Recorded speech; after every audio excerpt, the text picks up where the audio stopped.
दिल्ली में कोहरे की वजह से कई इलाकों में विजिबिलिटी बेहद कम है। पालम में विजिबिलिटी 300 मीटर तक, सफदरजंग में विजिबिलिटी 200 मीटर दर्ज की गई है। तो काफी विजिबिलिटी कम होने की वजह से लोगों को परेशानी हो रही है। दिल्ली में कोहरे की वजह से कई इलाकों में यातायात पर असर हो रहा है।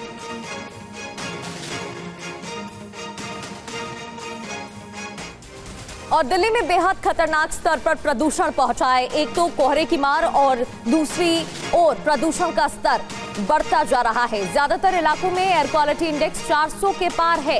चांदनी चौक 455, आनंद विहार में एयर क्वालिटी इंडेक्स 438, वजीरपुर में 449, ITO इलाके में AQI 405, दिल्ली के जहांगीरपुरी में AQI 444।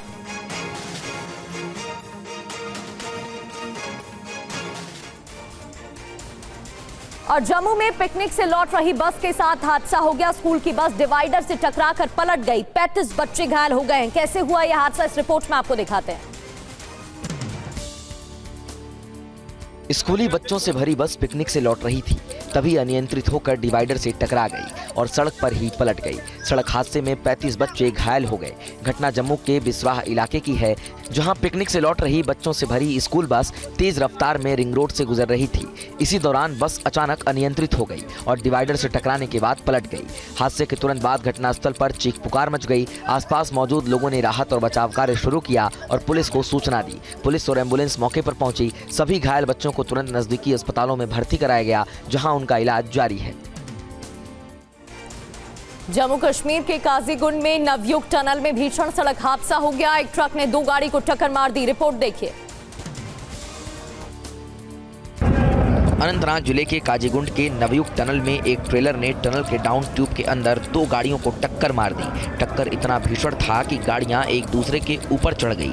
हादसे में कई लोग घायल हुए हैं। टनल में एक्सीडेंट होने से अफरा तफरी मच गई। वीडियो में देखिए ट्रक के ऊपर एक दूसरी गाड़ी कैसे चढ़ी हुई है। तस्वीरों को देखकर आप हादसे का अंदाजा लगा सकते हैं। हादसे के बाद पुलिस की टीम मौके पर पहुंची और घायलों को तुरंत अस्पताल भेजा। दुर्घटना टनल के अंदर हुई, जिससे काफी देर तक यातायात प्रभावित रहा। बाद में सभी गाड़ियों को साइड से हटा लिया गया, जिसके बाद यातायात बहाल हुआ।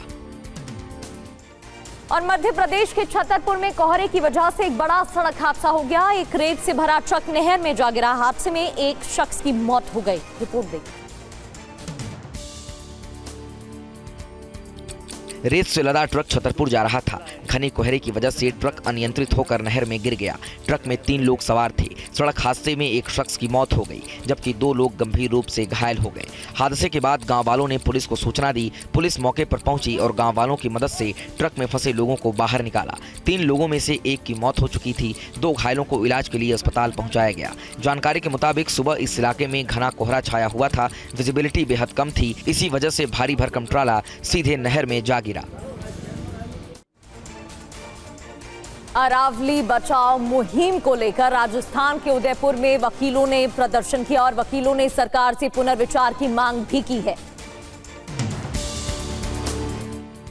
अरावली बचाओ को बचाने की मुहिम को लेकर वकीलों ने उदयपुर में जबरदस्त विरोध प्रदर्शन किया। बार एसोसिएशन से जुड़े वकीलों ने सड़क पर उतरकर प्रदर्शन किया, रैली निकाली। वकील अरावली बचाओ के नारे लगाते हुए डीएम ऑफिस तक गए। वकीलों ने राष्ट्रपति के नाम एक ज्ञापन सौंपा। अरावली के संरक्षण की मांग की। दरअसल वकील सुप्रीम कोर्ट के उस फैसले का विरोध कर रहे हैं जिसमें अरावली की नई परिभाषा प्रस्तावित की गई थी। इसके तहत केवल 100 मीटर या उससे अधिक ऊंचाई वाली पहाड़ियों को ही अरावली माना जाएगा। इसी फैसले के जम्मू कश्मीर के बांदीपोरा में जमकर बर्फबारी हुई। भारी बर्फबारी की वजह से बांदीपोरा गुरेज सड़क बंद हो गया। रिपोर्ट देखिए। गुरेज घाटी में ताज़ा बर्फबारी हुई। बर्फबारी से कंजलवान, नीरू, धावर और तुलैल घाटी जैसे कई इलाके प्रभावित हो गए। गुरेज बांदीपुरा मार्ग पर भारी मात्रा में बर्फ की परत जमने से एहतियात के तौर पर 85 किलोमीटर लंबे मार्ग को बंद कर दिया गया है। लगातार बर्फबारी के कारण सड़कें फिसलन भरी हो गई हैं। आसपास के इलाकों में तापमान में भी काफ़ी गिरावट आई है, जिसके चलते अधिकारियों ने एहतियात के तौर पर ट्रैफिक रोक दिया है। सार्वजनिक सुरक्षा के साथ सड़क की स्थिति और मौसम पर भी जिला प्रशासन की नज़र है।